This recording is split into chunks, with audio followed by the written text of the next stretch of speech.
Hello viewers, সবাইকে নববর্ষের শুভেচ্ছা।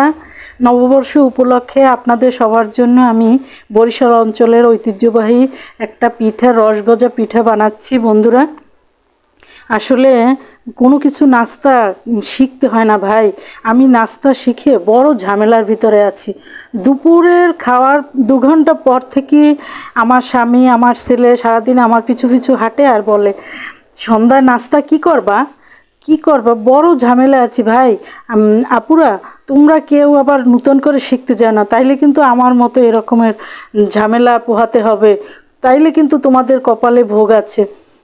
আমি যদি বলি যে বাহির থেকে নাস্তা এনে খাও, এগুলো সব বাহিরেও আজকাল তো, না না না, বাহিরের নাস্তা খাবো না, তোমার হাতের নাস্তা সুস্বাদু, আমাকে ফুলায়, তোমার নাস্তা অনেক সুস্বাদু, তোমার নাস্তা খেতে অনেক ভালো লাগে, এভাবে করে।